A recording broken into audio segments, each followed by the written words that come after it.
designed to give smart, ambitious 9-to-5ers the knowledge, insights, and tools they need to live their best life. Let's get started.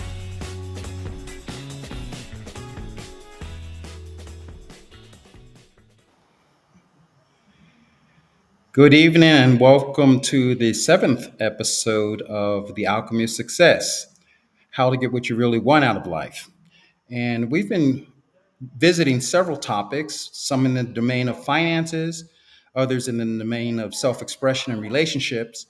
And tonight we have a very special guest, Patrick Smith, who's going to talk to us about not just relationships, but about health and the impact that our health or lack of it can have on our relationships and our ability to express ourselves fully. So here we have now an introduction to Patrick Smith. Patrick Smith, a throat cancer survivor, teacher, and thought leader, is ranked by the Grammys as one of the top 25 music educators in the United States. As a teacher, he helps people uncover, develop, and express their own pathways to success. He began his own journey to expertise in music at age 3 under his mother's piano, learning by ear to play her favorite pieces. His parallel journey to the martial arts began at the age of 8 and has continued over the past 60 years to his current status as a Grand Master ranked instructor with Dillman Karate International and a certified instructor for Yuan Taichi Academy of America. He is also a master of the healing arts of Chinese traditional medicine with an emphasis on Qigong. As a thought leader, Patrick combines his understanding of world philosophies, healing arts, and meditation practices into an integrated method of self-healing delivered online through his website, The Mystical Demystified. On this podcast, Patrick shares his insights on the nexus between music, meditation, and well-being. So, Patrick, Renaissance man, welcome to our podcast. Thank you, sir.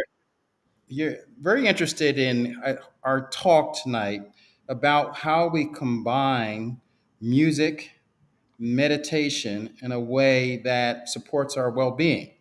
I know that you've had a tremendous career as a music teacher, Qigong's Chinese medicine specialist, uh, and I have your own practice in this area now.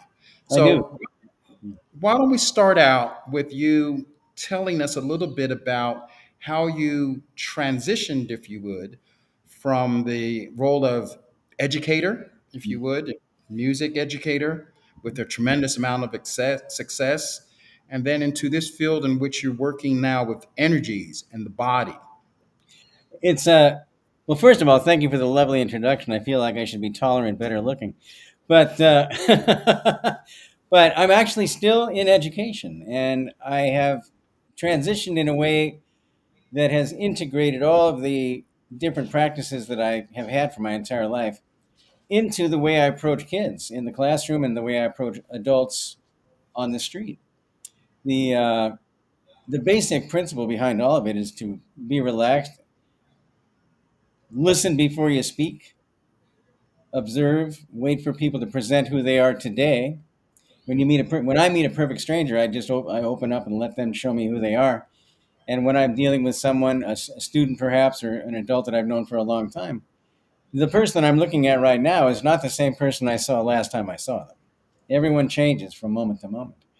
And we, as individuals, don't really know the backstory that someone is living in the time that we're seeing them. And so as they present themselves, we begin to become more empathetic to what we're seeing and hearing and experiencing, and making it possible to really connect with somebody on a much deeper plane, deeper basis. Yeah, I like this thought that the person that we're in the presence of today may not be, and most likely is not, the person we were in the presence of tomorrow. I wonder if you could elaborate on that in terms of how open and flexible one might need to be in order to be present for the person that's actually in front of us, rather than our memory of that person or previous experience of that person. Yeah, yeah. How do you bring yourself to the present with someone that you've already known, you already have a story about, and you want to be with that person now? Well, I'll give you an answer on two levels. I've been married 35 years, and I don't presume to know what my wife is thinking at any given moment, which could be a safe thing to do. But I do know that she runs her own business and that she is dealing with stuff that's way outside of my field. And if I go in with an expectation of what I'm going to encounter, then I am judging the situation before the situation has even presented itself. I have an opinion about what's going to happen based upon no knowledge, only the assumption that I actually know what she's going to say in advance. And when it comes to the work environment with the students I have, the teachers that I work with, we don't know what happened this morning at home. We don't know what happened last night at home, or even if someone was at home. In the case of some of my inner city kids, it's a real long shot to know whether or not they were actually at their own home last night, sleeping and eating and having a safe time. So when we see someone fresh, I was taught this by a great teacher named James Zawada. Observe and try to be open-minded and just feel their aura, feel the vibe that's coming off of them, and listen to their voice. Not so much the words, but the calmness in the voice or the tension in the voice, any shakiness in the voice. Are they looking around? Are they looking you in the eye?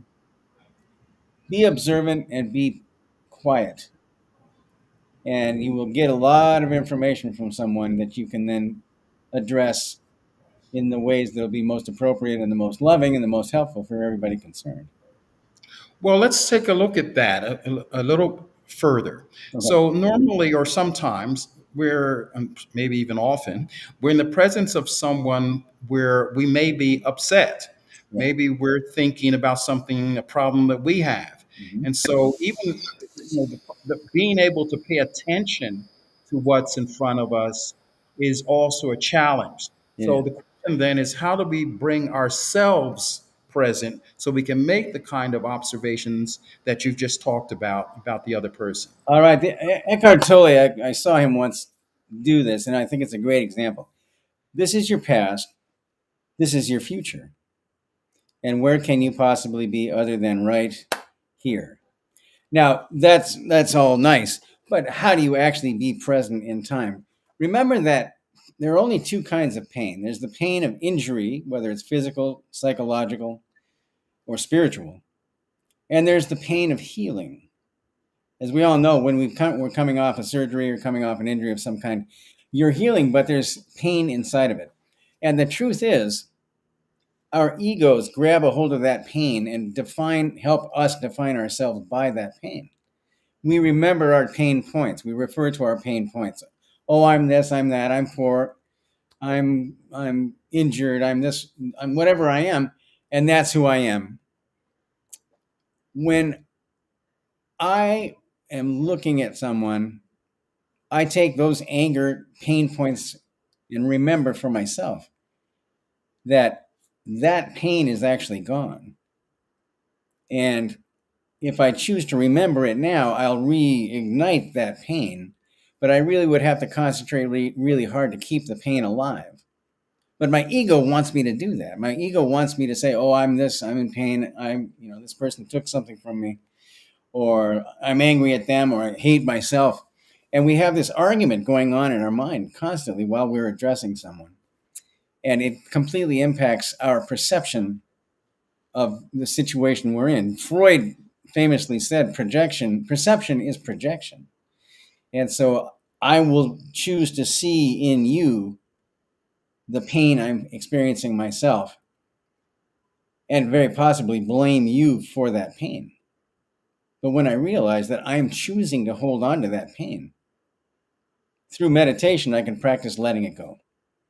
And it doesn't take that long to figure out how to just let go of that pain. You can refer to it. You can look back upon it and re-experience the pain or process it in a way that you don't have to deal with it really anymore. But that is the way I personally go into every situation, whether it's with someone I know or someone that's new. I try not to, and it's practice. I will not say I do not judge. Of course I judge. Everybody judges. But I know that my ego is the thing that's causing me to want to judge. And I can just ask that ego to be quiet for a minute and step aside while I just take in what is being presented as the truth in this moment. In a previous conversation with you, you talked to me about your own health challenges Yeah. or self challenge, a specific one. And Yeah. I thought beyond the health challenge that probably as a practitioner of the martial arts, you've probably experienced some pain I should say in so. that practice, right? Yeah. And your students have probably experienced some A pain little too. bit. Yeah. So give me a picture or walk us through how, and let's use the example of the martial arts. You know, you're impacted by someone Yeah. when you're doing a maneuver, perhaps, or if you fall, or Yep. maybe you're pushed. Yep. And how do you apply what you've just said so that while you're using your body, and if your body is being quote unquote hurt, that you're able to separate yourself from that hurt and continue on or maybe even dissolve that pain? Excellent, complicated question, but an excellent question. So when you attain a certain level, especially in Dillman Karate International, most of the high rank guys in that organization choose to go down a healing path. You get to be a third or fourth, fifth degree black belt, and you know how to hurt people. And for myself and a lot of the guys that I know, friends of mine in the martial arts, you ask yourself, why am I doing this? I've been learning to beat people up for 35 years. There's got to be more to this. And invariably, the universe presents a situation where you can actually learn healing techniques. And so when I was exposed to that side of it, and it really started in 1975 for me, I began to take on the notion that there is a path here that goes far beyond pain. And it can lead to what a lot of people like to call enlightenment, in the sense that you recognize the truth around you. So I'm very proud of two gold caps that I have, one over here and one over here, because I was in a demonstration and my instructor, George Dillman, hit me. He didn't hit me hard, but he cracked two of my teeth. And in the process, I was knocked unconscious lightly. And he revived me using techniques that we learn that are based on traditional Chinese medicine. And I learned the techniques by first having them performed upon me.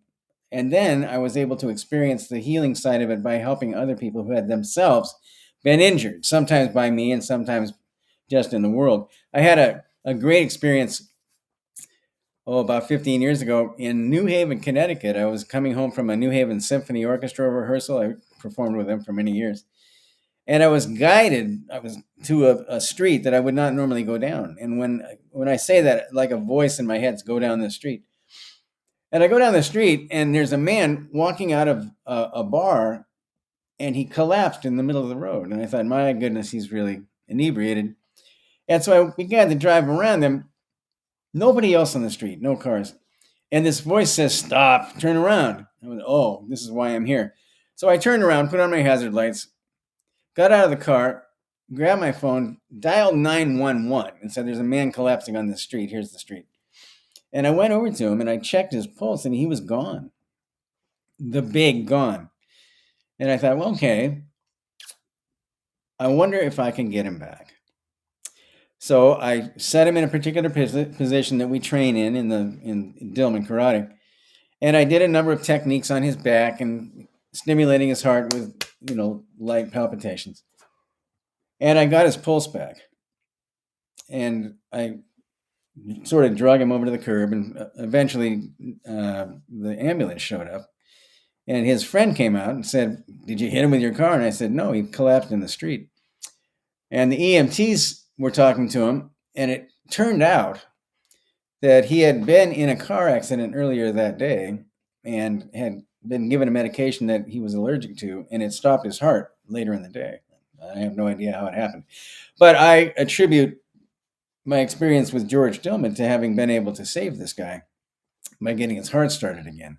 So the pain of my experiences in the training bore fruit in my experience to do a loving thing for someone else and help them come back, in this case, back to life. And I know many people, many stories that are related to this kind of a thing, because when you attain a high level of expertise in anything, it could be gardening, could be cooking, could be window washing, but you get to a certain level where you have attained the level of art in your expression of this activity.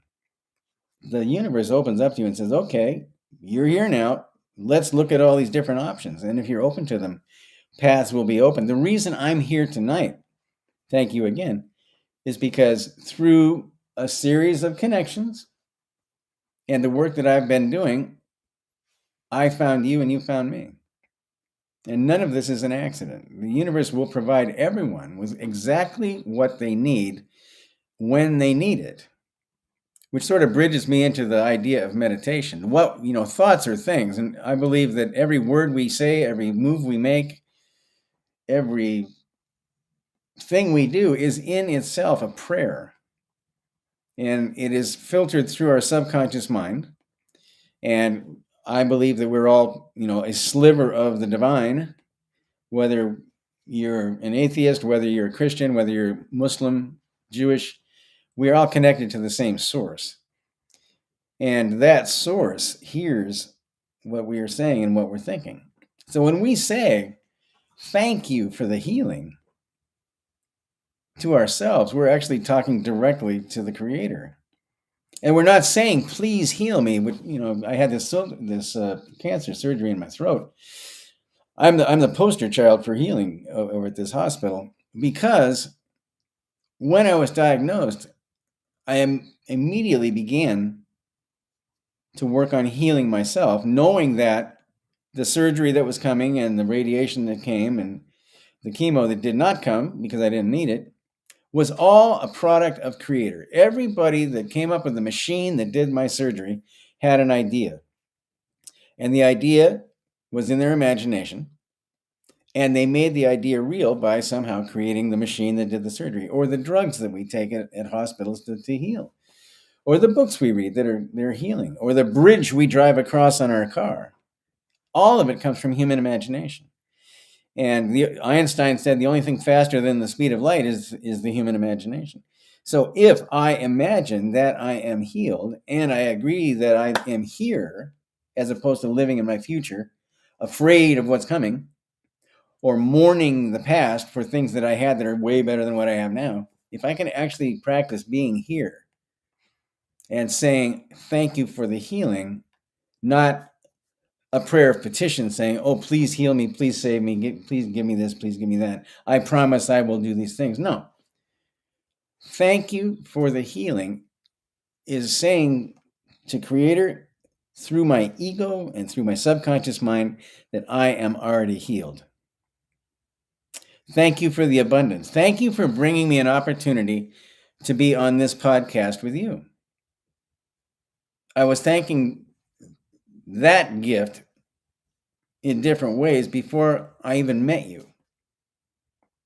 And so when we believe that we already have this abundance, the abundance presents itself. Let's take that thought and apply it, if we could, to how we can manage our relationships.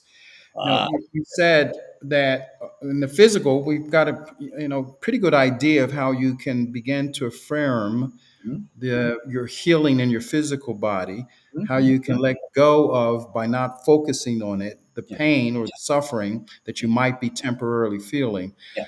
In relationships, sometimes this pain or this discomfort is something that's pretty well entrenched. It Yes. may be a long-term Yes. feeling of dissatisfaction. Yeah. So the question is, uh, how do we use your healing techniques in relationships, especially relationships that are perhaps have been ongoing for some time, Yes. and which there is a sense of hurt? Yes. Yes. I would invite you, and I have two ways to answer this. I can create a scenario, but I would love to do this live right now with you. And I would ask you, you've only known me now for a couple of days. And if there's something that's safe for you that is upsetting to you about someone that looks like me, maybe, I am inviting you to say a few words about that, and I'm going to mirror you. So, for instance, it'll run like this. Doctor, say, I have a dog that I don't like. Just say those words. I have a dog that I don't like. Now let me mirror that for you. Doctor, I heard you say I have a dog that I don't like. Did I get that right? Yes, you did. Is there more? Well, I don't like that dog, and not only that, that dog is All dangerous. right. I only want to take as much as I can reflect. I think I heard you say, I don't like that dog. And in fact, that dog is dangerous. Did I get that right? You did. Is there more about that? I'm going to make sure I stay away from that dog. I heard you say that I'm going to stay away from that dog. Did I get that right? I'm going to make sure I stay away from that dog. Thank you for correcting me. I'm going to make sure that I stay away from that dog. Did I get you right that time? Yes, you did. So we can go back and forth like this for a couple of minutes. And at the end of it, I would say to you, I imagine you must feel when you see this dog some fear that maybe you don't like dogs and you're going to be sure that you stay away from that dog. Did I get that right? Yes, and something I didn't say was that I'm afraid of that dog. And so what I did is I projected that in, and you hadn't said that. And if this was a conversation with your wife, your lover, your boyfriend, your girlfriend, something like that, mother, father, sister, brother, you could say you didn't get that quite right. I actually did not say I'm afraid. At which point I would reflect back and say, let me try that again. I imagine you must feel frightened about this dog and that you're going to absolutely stay away from this dog. Did I get That's correct. Is that more Yes, correct? Okay. right. Yes. Okay. So by doing this technique where you get to say your piece, and it's not a long piece, it's a short snippet, I reflect that back to you. And you get an opportunity then to tell me I either got it right or I got it wrong. And then once I correct my error, psychologically, you begin to feel like you're actually being heard. And when I'm working with students or particularly parents at my school, I use this technique all the time because it de-escalates very quickly the tension and the fear and the trepidation that people bring into parent-teacher meetings in schools. Especially, I work in the inner city, and in case we didn't notice, I'm Caucasian, and sometimes that is a trigger for some people. And to help them navigate what we're really there to do, which is a loving thing for their child, a loving thing for their family, we have to work our way through the notion that there's a barrier here that we presumed was there when we came in. We create the barrier out of our fears. And usually what happens in a conversation, if you ever get in a conversation, you're arguing with someone, raise your hand if you're answering their question before they even ask it. Raise your hand if you are processing your response to something they have barely even said. We're jumping ahead of ourselves and we don't hear the person and what they're actually saying and actually how they're saying it. We prejudge the answer. We prejudge the situation before it's even presented itself. So I've worked this, my wife and I practice this. We used to practice it like every day, a couple times a day, just to practice the technique. And I attribute this technique to us surviving 35 years of marriage and raising two kids. Because there's anybody out there that knows that's married, there are days when it's just like, I wonder what's going to happen next, you know? I wonder if I should eat that dinner or maybe I should order out. But but it's true. Our egos are screaming at us. Don't do that. Don't listen to that. You're right. They're wrong. You know, they have something they took from you and you need to get it back. And that little voice that's saying, maybe not. Maybe, maybe just calm down and listen to this. The loudest voice in your head that always speaks first is your ego, and it's always wrong. It's always wrong. It's trying to set you up. But that little voice that's in there, that if we're quiet and through meditation, we really learn to hear this. That's the one of reason. That is the one of healing. That is the one of love and compassion that says, you know what, there's a way through this. The hardest things, you list all these people in sports, in business, I'm not sure about politics, but there are several ways to get through a situation. Over the top, around the sides. Maybe you don't go through it at all. But the situation is still there unless you go directly through it. If you face it, work your way through it, then the situation is handled. And we're living it between, we're trying to be safe between catastrophes. So we had this catastrophe happen someplace, sometime, and we're all like, oh my God, look at this horrible thing. And we're coasting along, waiting for the next thing to happen. We're afraid of what's coming and when it's going to arrive. And we mourn the loss of what was good in the past. Or if it was bad, we think, thank God that's by what's coming next. And that's the way the human psyche works.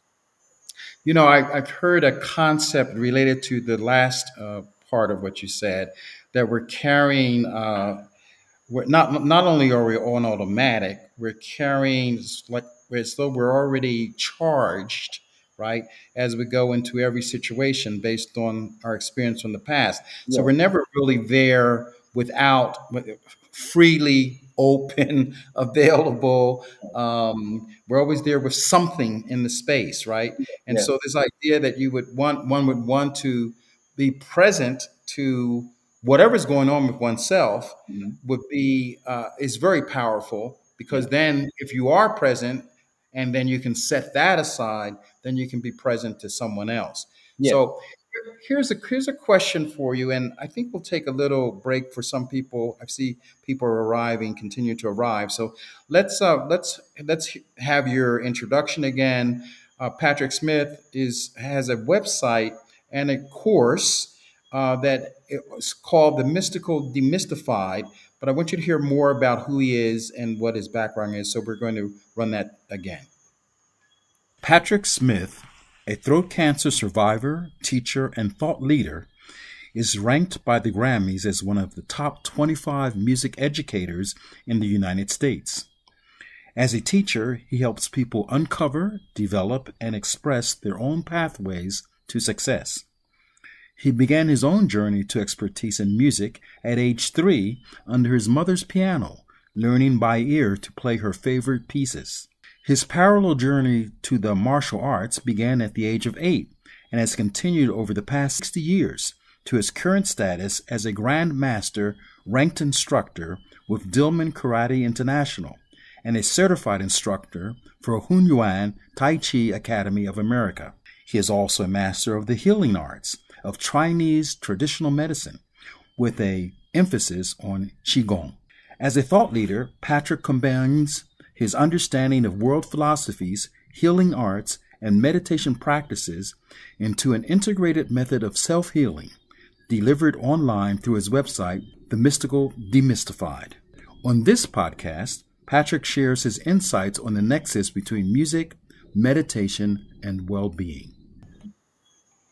Okay, Patrick. So I think we want to pick up or pivot, as some people would say, towards the role of music in all of this. We've All heard right. about meditation, about being present, about taking oneself out of the interaction so that one can be present to the whoever's in front of you.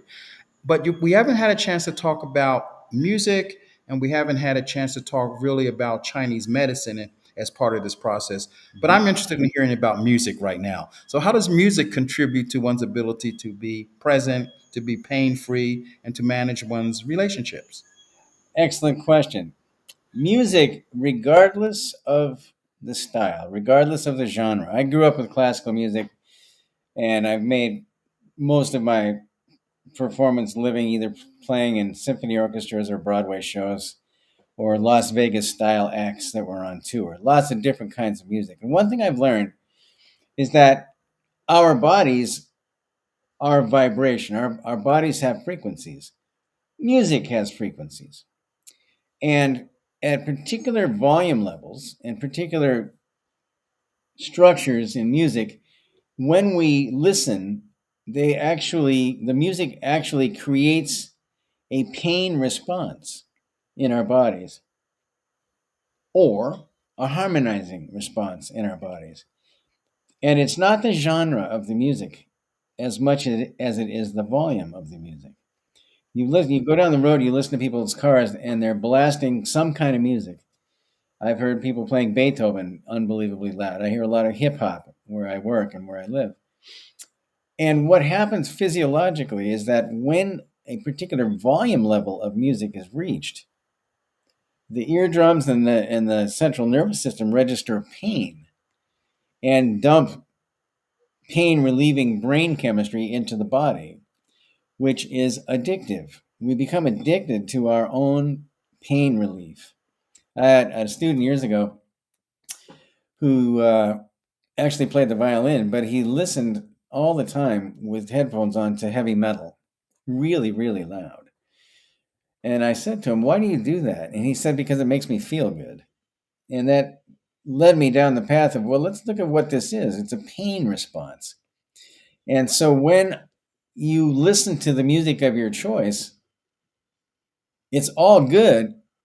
But if you listen to it really loud, I would visit the idea that you're looking for some kind of relief from stresses in your life. There's that, what is that movie? Oh, shoot, I wish I'd looked this up. It just came to me. It's the one about the 2008 financial crash, and the protagonist was an autistic fellow who came up with a formula. A lot of you will know what I'm talking about. And he played the drums in the movie. And he went into his office and just crashed these drums so loud. It was his therapy. He was physically getting out of his system the pressures he felt from the job and his frustrations at not understanding why other people didn't understand what he understood because he was on the spectrum. But the volume he was playing was creating a pain response that allowed him to calm himself through the dopamine that was being dumped down into his body, as opposed to the adrenaline and I think cortisol, other chemistries. So whatever you listen to is fine, but if you listen to it really, really loud, you may want to look at the idea of finding another modality to help yourself relax. Now, some people go to drugs, some people go to alcohol, some people have these various maladaptive behaviors that they use to cope with their lives. But as I move toward the healing side in Qigong, I have to bring up the idea of how we breathe. Is this an appropriate time to do that for you, sir? This is the perfect time. All right. You look at yoga, you look at meditation, and everybody always says, okay, breathe in and relax and find a comfortable spot. But I like to take it a step further. When you breathe, you have a choice about your breathing. If you breathe a particular way, you can change the pH of your lungs. So it chemically calms down your body. So if we flash back in time about 70 years, a doctor from Ukraine and his wife named Konstantin Buteyko went to Moscow. And they were charged with the task of helping people in Moscow that had asthma. And there was a great shortage of any sort of medication in the 50s that would ameliorate the effects of asthma. So they said, well, let's look at the biochemistry of this. And they came up with a breathing system that's based upon ancient practices from India and Tibet, China. And it was named after them, finally. It's called Buteyko breathing. Konstantin Buteyko. You can look this up, Buteyko. The idea is that in the West in particular, we breathe too much. And because we breathe too much, we're always forcing our lung chemistry either to alkalosis or oxidosis. We're either too rich or too poor in the pH rating. And asthma is brought on, in many cases, by the fact that our pH is off in our lungs. And an asthma attack is the esophageal airway constriction, which cuts down our ability to literally suck in too much air. It's a great feature in the human body, but the problem is the human mind, and that being we panic. People that have asthma, suddenly it's closing, they're constricted, they can't breathe, they begin to panic. The chemistry goes crazy, and if they don't get help fast enough, they'll have a heart attack and die, mostly because of the bad chemistry in the blood. So the West came up with the inhaler, which is a great invention. Another thing that came from the creator. And those of the people that have that, that's great for them. But still, a lot of people don't have it. So if you have asthma, this technique I'm going to teach you now, that'll take about 5 minutes, please use it and try it out. If you don't have asthma, it'll be a great thing to know because it will calm you down. If you have asthma, it will calm you down. And you always have your inhaler handy. I would never say put away your inhaler. Have it handy because if nothing else, it's a psychological aid. But the way this works is this. We will get a sense of what our capacity is in our lungs. In a moment, we'll take a couple of deep breaths just to feel what it feels like to be full of air. And then I will guide you through 10 breaths. And the breath is going to be a small amount of air, 20% of your capacity. So here's a good example. Here's your lung, and it has about that much air in it right now. So if I take out some of this air, when we inhale, I would like you to imagine that the air you're inhaling is just water, and it sits in the bottom of your lung. Got it. Because there's not much there, your lungs are going to be very efficient in their processing. Then when you exhale, you'll be empty, and because you are empty, the lungs will double down on what's left, and then you'll take the next little breath, again, about the same amount, and then you'll pour it out again, and we'll do this 10 times. And what will happen is that your lungs will extract exactly what they need from the small amount of air you're giving them. They'll balance your chemistry internally in the lungs, and the blood gases that leave your lungs for your blood and your organs will be perfectly balanced. And if you're having an asthma attack and you can manage to do this, it'll stop the attack. I've seen it happen many times. I've taught this to hundreds and hundreds of people. So if you want to try it, join in with me now.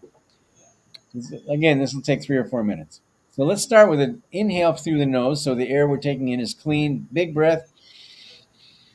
A little more. A little sniff. And now let it out. Gives you a little light head, doesn't it? We're going to do that one more time. And this time pay close attention to what your chest and your stomach, everything feels like. Ready? Breathe in.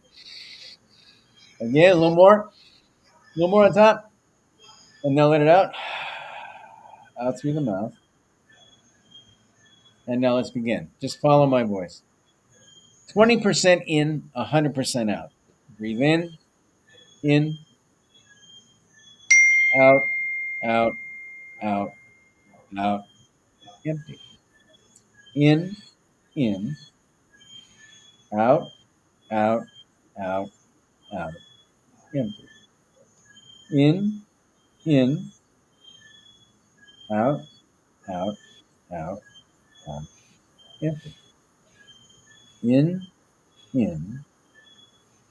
out, out, out, out. Empty. In,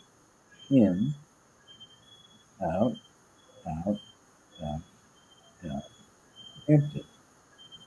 In, out, out, out, out. Empty. In, out, out, out, out. Empty. Three more. In, out, out, out, out. Empty. In, out, out, out, out. Empty. Last one. In, out, out, out, out. Empty. And now just relax and breathe normally. And take a little inventory of your head. Take a little inventory of your body. How do you feel? Well, there's some things I can report. First off, my voice is going much deeper than it was before. And Mhm. the other experience I'm having is that I felt that my abdominal muscles let go. Yeah, So I was relaxed there. good. And then all of a sudden I realized that I'm much more at peace now than I was when we started this conversation. So Beautiful. that is beautiful. Yeah. And the thing of it is, let's call that we just did, oh, I don't know, 2 minutes of what we can call a meditation. A meditation is not turning your mind off. It's not pushing away thoughts. It's not fighting with yourself. It's just creating an opportunity to focus on something for a short amount of time. And when you breathe like this and do an activity like running or golf playing or playing music or playing cards, with the idea of being gentle with yourself and focused on one thing, that is a meditative process because you've lowered the chemistry in your blood to the point where your body is truly relaxed chemically. And this is why I call my website The Mystical Demystified. So much of this stuff is the trappings of bells and incense and robes and beads and crystals. They're all great and I love them. But you don't have to fish your way through all of that stuff to get to the basic facts of how this stuff actually works. And this technique of breathing, this particular technique, there are many techniques, and some are dangerous and some are helpful and some don't do much. But this particular one is totally safe and it works every single time. I go to Yale for my checkups from the neck up after the surgery. And I was in there literally the other day, and they took my blood pressure, and I was nervous about something. My blood pressure was 147 over 92, which is ridiculously high for me. And the nurse was like, "Oh, well, that's odd." And I said, "Would you take it again?" And she said, "Okay." So she had to type something. And I did this breath. I literally did this breath 4 times. She put the cuff on, she measured it. It was 121 over 79 in less than 20 seconds. It just dropped the bottom right out of my blood pressure. It really, really works. And so when I'm addressing someone in a conversation, if I'm feeling my fire come up, I just lower down my own fire in my mind. I calm and I do that breath, and I can have a loving conversation. It opens my consciousness up to the point where I can recognize my ego jumping in and trying to set me on fire when I don't need to be set on fire. This is all so important for all of us. Many of us are involved at one time or another, not only just in our personal relationships, as you pointed out, that sometimes have a blockage or sometimes feel, I like your term, on fire, but that also happens a lot in the business environment, especially when we're trying to advance, have an intention that wants to be fulfilled, or maybe we perceive someone as thwarting Yeah, our intention, and so this automatic response of attack or defense or maybe even both yeah, emerges. I had that experience actually today when I wanted something from someone who came to my home, Uh-huh. and they said they weren't going to give it to me, and I was ready to. I mean, I to attack immediately, right? Yeah. And so this would be very helpful to me to just stop for a minute, Yeah. do some breathing, and then return myself to a state where I'm present with them and what's going on, rather than sort of dominated, if you would, or caught Yeah. up in Yes. this reaction or this chemistry, as you put it. Yeah. But but I want to press something a little deeper because before this conversation, I just want to complete it for Hmm. myself, and that's the part about music, the kind of music Hmm. that one is listening to, and you're the expert on this, but I really want to question you on this, Hmm. because I was brought up to believe that the best music to harmonize oneself is classical music. Hmm. You know that there's some rhythm there that repeats itself, and it's soothing, if you would, Yeah. and that's a I would call it metal, or very dissonic. I think that's a word. Dissonant. Yeah. Dissonant. Thank you. Yeah.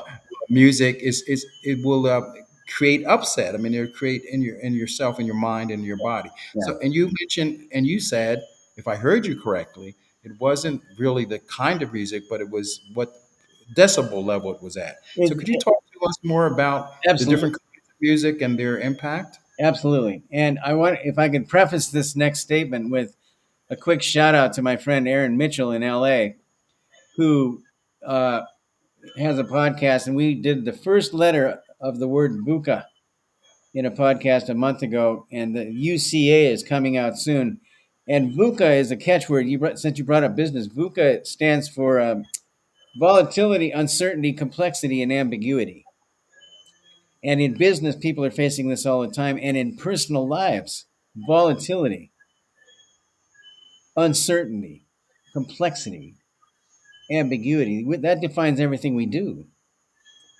And when you look at it from the standpoint of what is volatile here, am I volatile or is this volatile? And can I ameliorate or can I help calm the volatility down by the way I approach it?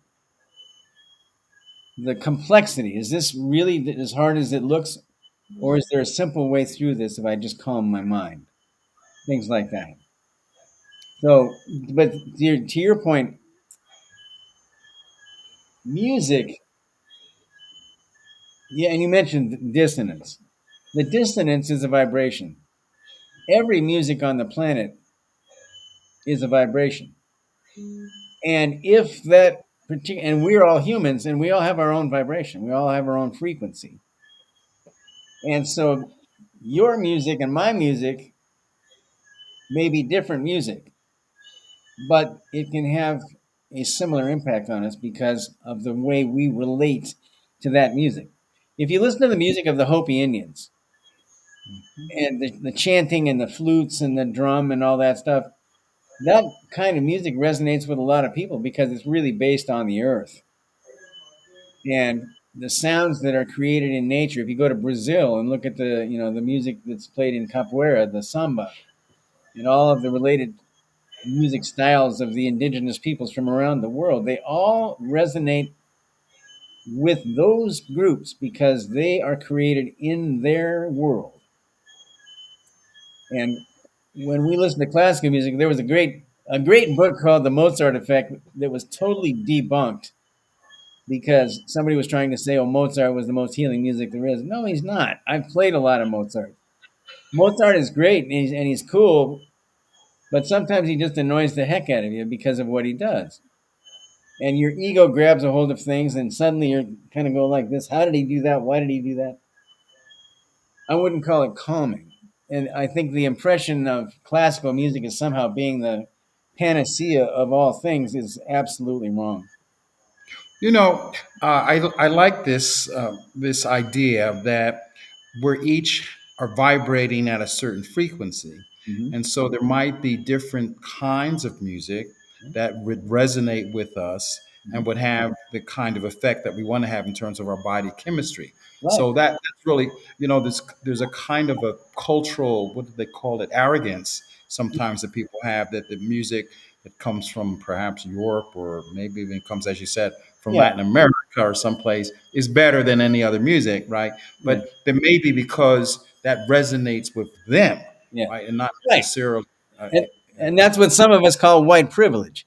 So you look at the notion that all of this stuff comes from Europe. You're a very very well educated man. You are a very well educated man, and you are exposed. You have been exposed to many kinds of cultures in your life, and I suspect that you resonate differently with everything you've seen and met and heard. But I wouldn't. I would bet that you would not say that any of it is bad. It's just different. And so if I look at this, I have this bowl. I mean, if I hit this one time, is that music? Or does the music have to have a melody? Does the music have to have a harmony? Or can it just be a single sound? There's a great Japanese expression. It's Ichion Jobutsu. It means one sound becomes Buddha. And the idea behind that, well, there's a lot of ideas, but for me, the idea behind it is that if you find your sound, then you will advance in your life. Now, musicians use that expression, look, you got to find your sound. How do you find your sound? You listen to a whole bunch of other people, you copy them, and through that copying and the expression of imitation, you begin to discover who you actually are as a musician. And if you're not in music and you sing in the shower, the singing in the shower is your music. And you would say, well, it's not good. It's not about good or bad. It's about the creation of a vibration that resonates with you. And you look at Tibet and the monks that chant that very low sound. Yes. I'll give you a sample. See how this comes across. Right.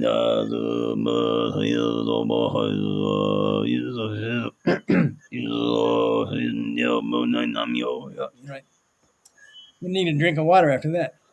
But could you hear that? Yes. That low sound takes years to develop. But what it does when you do that chant, it vibrates your heart.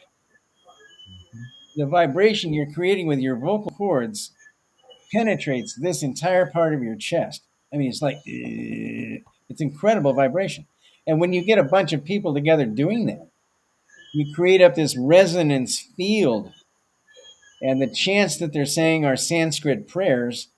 All of their hearts are vibrating together in a group. They're chanting the same prayer with the idea that the creator is going to get that message because of the unification of body, voice, mind, and spirit. And that's how that works. But would you say that's music?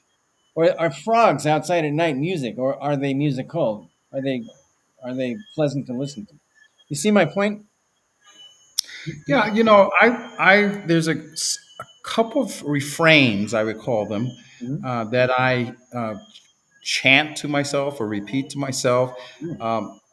Sometimes during the day, they come up, Yeah. right? It's not something I'm rehearsing or even trying to bring forth, but they just sort of come. Yeah. And I was thinking as you were talking about the shower part of this, that maybe we're comforting ourselves with this, something that we're saying to ourselves over and over again, something that we've heard, something that we like, and it makes us feel better. Yes. And I Patrick, I've met so many people. I won't say, well, I think so many people is probably accurate, Yeah. who they're ashamed of their voice. Yeah. They're ashamed of how they sound. They don't want anyone to hear it. When people, if they are heard, they go silent. Yes. And I always found that very troubling. Yeah. That people would not want to, would first not want to hear their own voice, and secondly would think that their own voice is not good enough to be heard. Right. There's a great doctor named John Upledger who created craniosacral therapy. And what you just described, he would define as a somato-emotional release.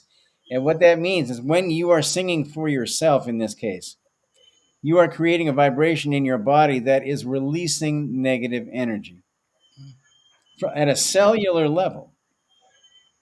When you vibrate your chest in that chanting, when you take a bowl like this and you hit it and you listen to it, you're vibrating the cells of your body, and it's like an internal cellular massage that softens them up, allows the toxins to flow out, changes your body chemistry, and you're releasing pain. And so you're absolutely right. I don't think of myself as a singer. I'm a good percussionist. I play the bass, I play the piano. But singing, nah, not so much. But in my car, I sing. And it's a release. And so any vocalization you make, any kind of a sound that you make that you find enjoyable is actually helping you heal yourself. And when I was working on healing my throat and the side of my neck from this radical surgery, I did all these vocal techniques, all kinds of massage techniques, everything I could do to reduce the scar tissue in my throat and my mouth. According to Yale University, I've reduced my scar tissue by over 85%. And listening to me today, I suspect that you can't tell that I had a radical neck dissection and a tonsil out robotically. I think my voice sounds pretty normal. And Indeed, indeed.